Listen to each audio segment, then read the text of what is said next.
आज हम बात करेंगे 1962 के भारत चीन युद्ध की एक ऐसी कहानी जो हर भारतीय के दिल को छू जाती है।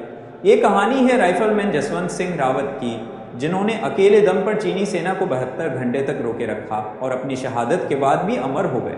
लेकिन इस कहानी में एक ऐसा मोड़ भी है जिसे सुनकर आपका खून खौल उठेगा। चीनी सेना ने उनके सिर को काटकर अपने साथ ले गई थी। आइए जानते हैं इस वीर सैनिक की पूरी कहानी। 1962 का साल, भारत और चीन के बीच सीमा विवाद चरम पर था। तिब्बत में 1959 के विद्रोह के बाद भारत ने दलाई लामा को शरण दी, जिससे चीन भड़क गया।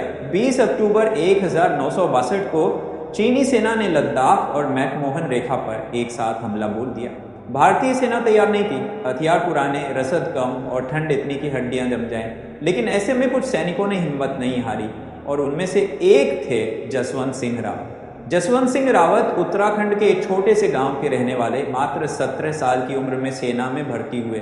1962 में उनकी तैनाती थी अरुणाचल प्रदेश के नूरानंद में, जहां चीनी सेना तेजी से आगे बढ़ रही थी। 17 नवंबर 1962 को नूरानंद की लड़ाई में जसवंत सिंह ने वह कर दिखाया जो इतिहास में स्वर्णिम अक्षरों में लिखा गया। चीनी सेना सेला टॉप के रास्ते अरुणाचल में घुसने की कोशिश कर रही थी। भारतीय सैनिकों को पीछे हटने का आदेश मिला, लेकिन जसवंत सिंह ने हार नहीं मानी।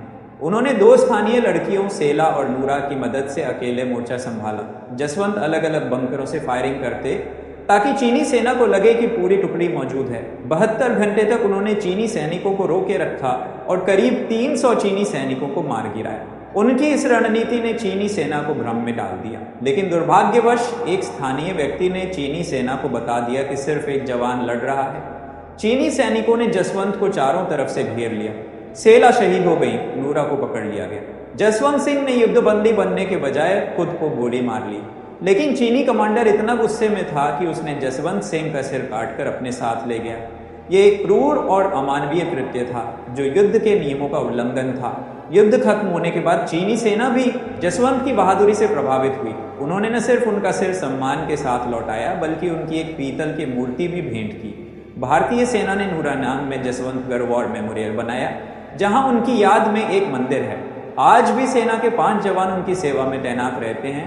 उनके जूते पॉलिश किए जाते हैं, वर्दी प्रेस की जाती है और बिस्तर लगाया जाता है। हैरानी की बात, जसवंत सिंह को आज भी प्रमोशन और छुट्टियां मिलती हैं और उनके नाम के आगे स्वर्गीय नहीं लिखा जाता। जसवंतगढ़ में कोई भी सैनिक बिना माथा टेके आगे नहीं बढ़ता। उनकी वीरता की कहानी आज भी हर सैनिक को प्रेरित करती है। चीनी सैनिक भी इस मेमोरियल के सामने झुककर सम्मान देते हैं। दोस्तों, जसवंत सिंह रावत की यह कहानी हमें सिखाती है कि सच्ची देशभक्ति और हिम्मत के आगे कोई ताकत नहीं टिक सकती। उनकी शहादत ने न सिर्फ अरुणाचल को बचाया, बल्कि हर भारतीय के दिल में देश प्रेम की आग जला दी। आइए हम सब मिलकर इस वीर सैनिक को श्रद्धांजलि दें। अगर आपको यह कहानी पसंद आई तो लाइक, शेयर और सब्सक्राइब जरूर करें। जय हिंद।